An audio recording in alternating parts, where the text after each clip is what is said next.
So this workout para daw sa paano daw magpaliit ng yan. Sa mga babae na workout to yung mga nag-request diyan at paano daw paliitin tong part na to, shoulder, bicep, tricep. So ito lang ituturo ko sa inyo. Ayan. Kumuha kayo ng boteng maliliit na kaya nyo. Ayan, ganyan.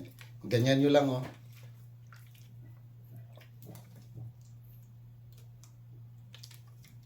So, ganyan lang yung workout sa paano paliitin sa mga babae itong bicep tsaka tricep tsaka itong shoulder na to.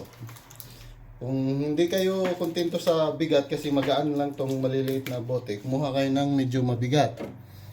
Tulad nito, Ayan. Paulit-ulit nyo lang gagawin.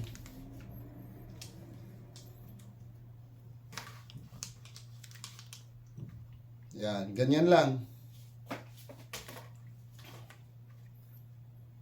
Para sa mga babae.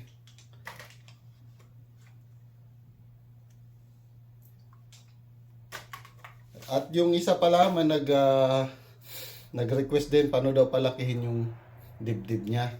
Sabi ko, gagawa kayo ng push up. Tapos ito.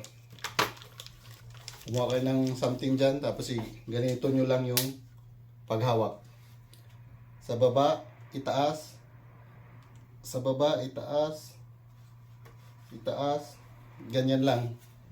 Yan. Chest out. Yan. O, diba? Ganyan lang. Yan yung workout. Paano palakihin yung mga didi ng babae. Tapos more on push up. Push up kayo sa mga babae. Ayan. Kumuha kayo ng mga rounds na tig 10-10 kasi mahirap yung push up lalo pag babae. So kung ano lang kaya yung push up na gagawin nyo. Shoulder lever lang.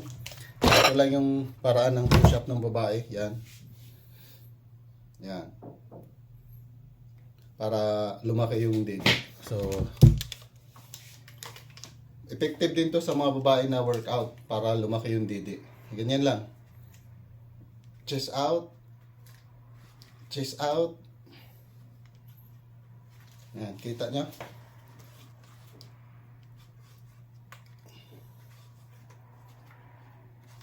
So, ganyan lang. Chest out. So, yan yung workout. Kung paano magpalaki ng didi na mga babae. Iba yung workout nating mga lalaki. So, yan. I-comment nyo yung kung ano yung naramdaman nyo.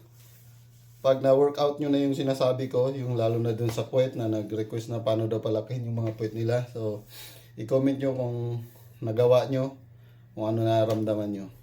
Bye!